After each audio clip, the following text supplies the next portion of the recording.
Audrey Co-Formation, bonjour. Pour ne pas alourdir le propos et garder mon texte accessible aux personnes seulement soucieuses de savoir comment faire, je n'ai pas démontré toutes les affirmations des cours précédents en m'appuyant sur telle notion théorique. J'ai eu dans beaucoup de cas, j'ai fait des affirmations qui ont pu vous surprendre ou vous choquer, et en plus je ne les ai pas démontrées, ce qui a pu décevoir certains. Ce chapitre a l'ambition de répondre à l'attente de ceux d'entre vous qui voudraient comprendre le pourquoi de certaines affirmations ou de certaines pratiques. Et voyons tout d'abord la physiologie du pelage du chat. Vous avez sous vos yeux un schéma représentant le pelage du chat. Vous voyez que vous avez pour chaque poil, par chaque orifice de la peau, il ne sort pas un poil, mais une touffe de poils. Un poil plus long qu'on appelle poil primaire, que vous voyez en haut, et une touffe de poils qu'on appelle poil secondaire et qui forme le sous-poil ou encore le poil de bourre. Retenez donc que chaque poil ne fonctionne jamais seul, il y a toujours un poil primaire et une touffe de poils secondaires.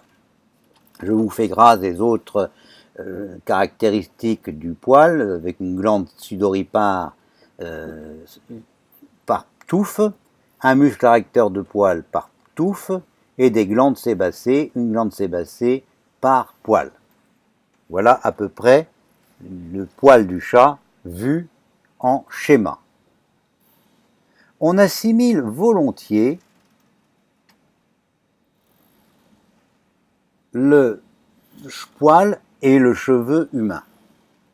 C'est une idée qu'on a que les poils des animaux seraient un peu la même chose que nos cheveux. Il y a en effet certaines similitudes, mais il existe aussi de grandes différences dont il faut avoir conscience. La principale d'entre elles est que le poil animal, contrairement aux cheveux humains, ne se présente jamais seul, mais toujours en touffe. Si vous préférez, par chacun des orifices de la peau de votre crâne passe un cheveu et un seul. Mais par chacun des orifices de la peau du chat passe une touffe de poils, avec une exception dont vous vous souvenez, c'est la zone de la glande sudoripare, de la glande supracaudale. Dans la zone de la glande supracaudale, on est comme dans le cas de notre tête, un trou, un poil. Partout ailleurs, un trou, une touffe de poils. La zone, chez la plupart des animaux, c'est en effet le seul endroit où par un orifice ne passe qu'un seul élément. Comment est constituée cette touffe appelée follicule? Eh bien, comme je l'ai dit, vous avez au centre un poil primaire nettement plus long et plus dur. Autour de ce poil primaire, un certain nombre de poils secondaires, plus fins, plus courts. L'ensemble de ces poils secondaires constitue ce qu'on appelle le sous-poil. Les poils primaires sont une sorte de couverture mécanique. Vous aurez retenu qu'ils sont durs et résistants. Ils ne contiennent pratiquement pas de sébum. Leur rôle est donc très simple. Ils servent de protection mécanique au sous-poil. Car le sous-poil, tout au contraire, est littéralement gorgé de sébum, au point de constituer un matelas plus ou moins imperméable. C'est donc une excellente protection naturelle, en particulier contre l'eau. On distingue donc assez facilement poil de couverture et sous-poil chez certains chats, car les uns et les autres ne sont pas seulement de structures différentes, mais également se distinguent par leur coloris. Un cas extrêmement représentatif est celui du persan chinchilla, un sous-poil clair, presque blanc, et un poil de couverture à terminaison bleutée extrêmement caractéristique. Donc le poil de couverture protège de manière mécanique, un sous-poil relativement fragile, mais gorgé de sébum et qui est un excellent protecteur à la fois contre l'humidité et également contre le chaud et le froid. Autre différence relativement essentielle. La durée de vie d'un cheveu humain est de 7 ans environ. La durée de vie d'un poil de couverture chez le chat est de l'ordre de 6 mois. Et quant aux sous-poils, il semble que leur durée de vie, la durée de vie des poils constituant le sous-poil, semble encore plus courte, avec parfois un renouvellement permanent. La question se pose de comprendre pourquoi cet ensemble présente une tendance forte à l'emmêlement chez le chat à poils longs. Dans son principe, le sous-poil ne peut s'en mêler que s'il est porté atteinte à la protection par le sébum, et ceci ne peut guère se produire qu'avec une agression par un liquide, l'eau en général. Mais dans ce cas, pourquoi le chat à poils longs, qui vit en intérieur et n'est donc jamais soumis à la pluie, finit-il inexorablement par présenter des tapons s'il n'est pas entretenu? Une première possibilité serait qu'il ait été baigné par une personne, un propriétaire ignorant, qui l'aura mouillé sans l'avoir préalablement débellé, puis sans l'avoir peigné au moment du séchage. Les gens qui ne le savent pas prennent leur chat, le mettent dans l'eau, le lavent, ils ne l'ont pas démêlé, ils ne font pas de brushing, et là ils sont certains de créer des problèmes gravissimes. Le sous-poil va être complètement feutré et la situation est souvent quasi irréversible. Mais même en l'absence d'une telle hypothèse, on observe chez la plupart des poils longs une tendance quasi irrépressible à l'emmêlement. Pourquoi? La réponse est que cette nuisance, le chat la produit de lui-même. Rappelez-vous, une partie d'une vie de chat consiste à lutter contre les agressions dues à l'électricité statique. Pour cela, le chat n'a d'autre solution que de se lécher. Mais dans le cas d'un poil long, ces léchages, même répétés, se révèlent plus ou moins inefficaces. Le chat, dans ce cas, ne se contente pas de se lécher.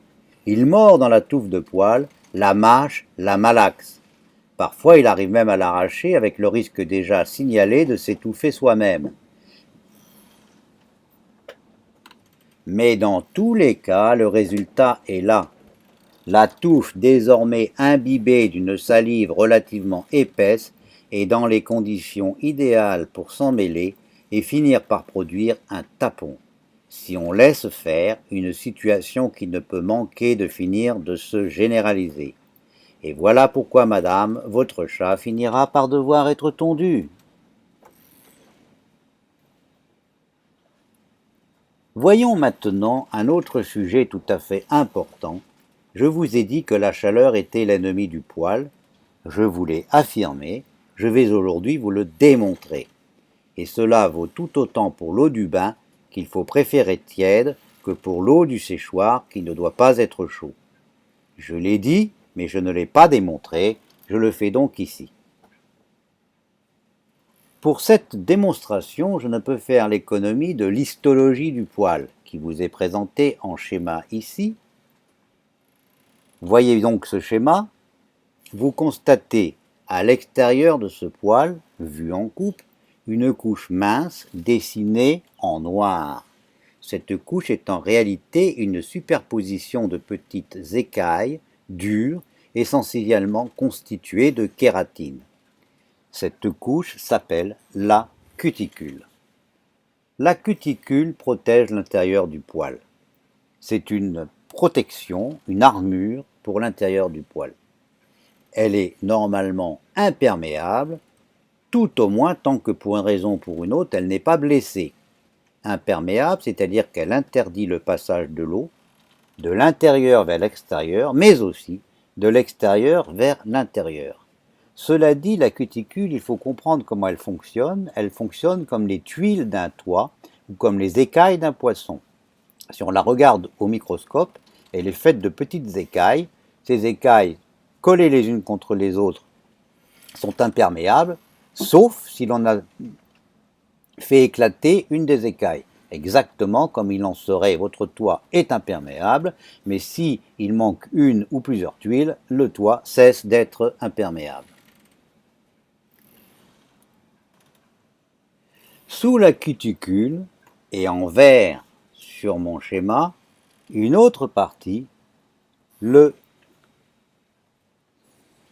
cortex. Le cortex représente la plus grande partie de la tige pilaire. Il est composé de cellules kératinisées. Le cortex assure la rigidité et la solidité du poil. Notez qu'il est également hydrophile, c'est-à-dire qu'il contient la réserve d'eau du poil. Et maintenant, qu'avons-nous au centre de ce poil en bleu sur mon schéma? On a ce qu'on appelle la moelle ou encore la médula selon les auteurs. Et de quoi est composée essentiellement cette moelle ou cette médula? Eh bien, de vent, ou plus exactement, elle est composée d'air. Et voilà un point tout à fait essentiel. Que se passe-t-il en effet quand la température augmente? Que devient l'air quand il est soumis à un échauffement? Vous le savez, il se dilate. Il se dilate dans des proportions très importantes d'ailleurs. Que ce soit dans l'eau chaude ou sous un jet d'air chaud, l'air qui est dans la moelle va se dilater. Seulement voilà, la cuticule pour sa part est un ensemble rigide qui n'a aucune capacité de dilatation. Si donc vous gonflez l'intérieur du poil, l'intérieur de la médula, de façon excessive, la cuticule ne peut pas, elle, se dilater, elle ne peut donc faire autre chose que d'exploser. Elle explose non pas en totalité, mais en tout un tas de petits endroits. Elle est donc blessée. Il y a donc désormais des trous dans la cuticule. Retenez ceci, si l'air dans la médula, et vous voyez que la médula représente une part importante du poil, c'est même la part la plus importante. Un poil, c'est essentiellement constitué de vide. Et donc, si cet air gonfle, la cuticule va éclater, elle ne va pas se dilater, elle va éclater avec des conséquences extrêmement importantes. C'est que la cuticule cesse d'être imperméable. C'est-à-dire que l'eau qui est dans le cortex va pouvoir s'évaporer, ce qui vous fera inévitablement un poil desséché, rêche et cassant. En tout cas, c'est ce qui se passe dans un milieu sec. En milieu humide, ou pire encore dans l'eau, c'est exactement l'inverse et c'est pire. L'eau, cette fois, peut passer de l'extérieur vers l'intérieur, gorgeant le cortex hydrophile au-delà de ce qu'il peut supporter, et ça conduit également à la dégradation du poil. Donc, quand il n'y a plus de cuticule sur un poil, soit il se dessèche, soit il se gonfle encore plus et il est complètement perdu. Mais dans les deux cas, le poil sans cuticule est très abîmé. Résumons, la chaleur, parce qu'elle entraîne une augmentation du volume d'air contenu dans la moelle, a pour effet de détruire la cuticule des poils, conduisant à une perte irréversible de la qualité de ce dernier. Et donc, sur ce sujet des méfaits de la chaleur, est-il réellement besoin d'en dire plus? Ceux qui ne sont pas convaincus ne le seront, à mon avis, plus jamais.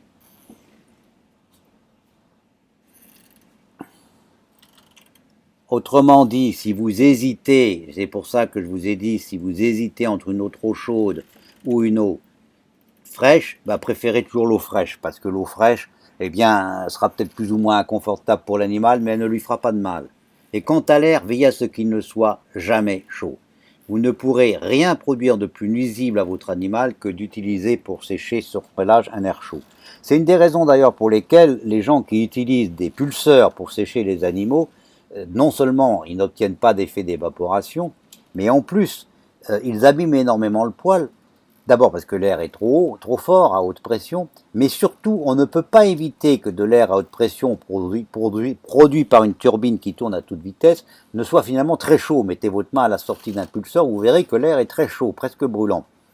Alors non seulement ils abîment le poil parce que l'air est trop violent, mais en plus ils le font éclater parce qu'il est trop chaud, et en plus ils le brutalisent avec un air à haute pression qui n'est pas du tout fait pour s'adapter au poil. Donc il n'y a pas de plus mauvaise idée que d'utiliser un pulseur pour un animal. C'est vraiment une idée absolument absurde.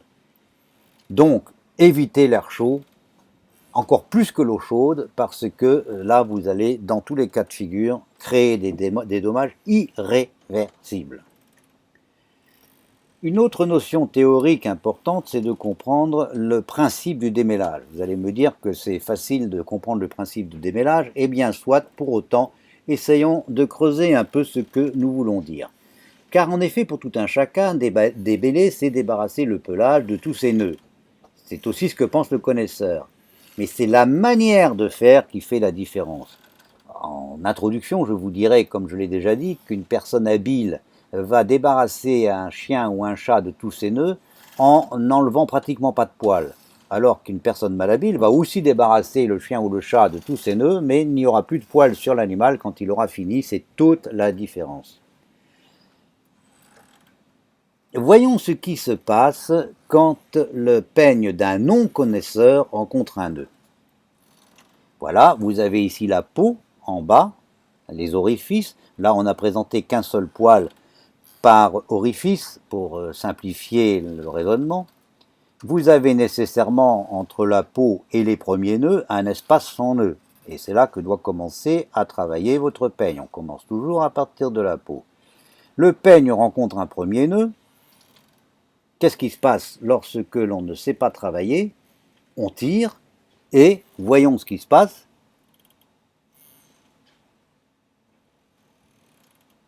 Voilà ce qu'il advient.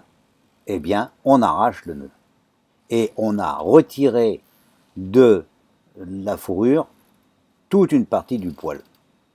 C'est très facile à comprendre, c'est exactement ce qui se passe. Le poil est cassé à mi-longueur et comme cela, on a supprimé la moitié du poil de l'animal parce qu'on n'a pas su le faire. Alors, comment éviter cet inconvénient? En opposant d'abord au nœud qu'une faible résistance. Au lieu de tirer fortement, on tire très légèrement. Et puis, quand on sent que ça résiste trop, on opère une rotation du peigne pour le faire sortir du pelage. Cette faible résistance a eu pour effet de faire avancer le nœud dans le pelage de quelques millimètres sans rien arracher.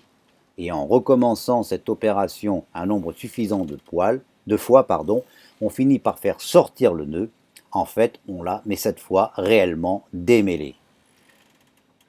Et c'est exactement ce que va essayer de vous suggérer le schéma que nous avons figuré ici. Observez le schéma.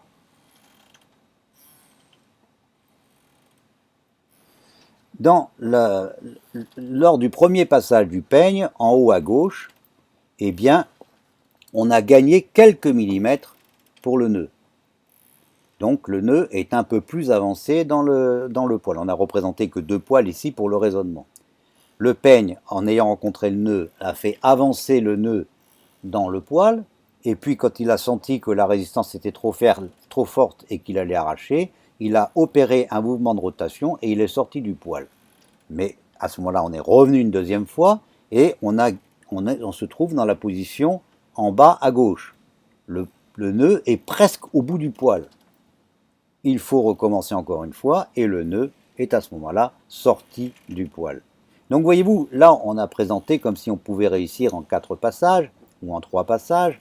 En fait, il faut quelquefois 20 ou 30 passages. Mais on fait ainsi sortir les nœuds du poil en tournant son peigne lorsqu'il présente une forte résistance. C'est ce qu'on essaye de vous faire comprendre ici, c'est le principe même du démêlage, principe sur lequel nous reviendrons dans un cours théorique sur les gestes du démêlage. En somme, c'est une histoire qui se décompose en 4 temps. Dans un temps numéro 1, le peigne vient se placer nettement contre la peau du chien. Un temps numéro 2, on remonte le long du poil jusqu'au moment où l'on rencontre une résistance un peu ferme, en insistant très légèrement mais pas trop pour ne pas risquer d'arracher. Temps 3, au contact de cette résistance, On fait opérer au peigne un mouvement de rotation d'environ 90 degrés pour éviter d'arracher. Temps 4, on sort le peigne du pelage.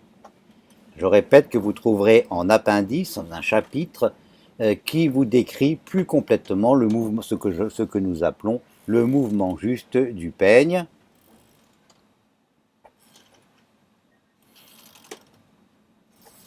Donc un mouvement en 4 temps qu'il faut recommencer aussi souvent que nécessaire. Tous les appareils de démêlage doivent pouvoir respecter ce principe. Ce sont par exemple les soies d'une brosse. Quand à leur tour, elles rencontrent un nœud. Que font-elles? Elles opposent une certaine résistance qui fait avancer ce nœud de quelques millimètres, puis si elles sont assez souples, elles s'effacent sans rien arracher. Chaque passage de la brosse gagne ainsi son petit millimètre. Mais si les soies de la brosse étaient trop dures, elles ne s'effaceraient pas et la brosse ne conviendrait pas. Voilà pourquoi, pour les animaux, il ne faut jamais utiliser des appareils avec des pics rigides ou semi-rigides. Les appareils que vous trouvez dans les magasins spécialisés avec des pics rigides ou semi-rigides et qu'on appelle cardes ou étrilles, contrairement à ce que croient beaucoup de fabricants, ne sont absolument pas faites pour les animaux, puisque ce qui sert à peigner ne peut pas s'effacer devant les nœuds. Ce sont des instruments pour arracher et non pas des instruments pour démêler. D'ailleurs, ils ont été inventés par les fabricants de tapis pour débarrasser les tapis des saletés qu'il y avait dans les tapis après qu'ils aient été terminés. Donc, ce n'est absolument pas fait pour démêler, c'est fait pour arracher et ça ne doit jamais être utilisé sur des chats ou des chiens. Vous devez utiliser soit des peignes que vous êtes capable de faire tourner avec votre main, soit des brosses qui elles-mêmes ont des soies qui vont faire ce mouvement de rotation, je dirais, de manière naturelle. Vous avez donc dans ce cours reçu les explications théoriques nécessaires à la compréhension des gestes du toilettage du chat. Dans un prochain cours, je vous propose de nous rencontrer pour parler de certains cas, de certains traits particuliers du comportement du chat qui nous permettent de comprendre également certains aspects du toilettage du chat. Donc rendez-vous pour le comportement du chat. Je vous dis à bientôt.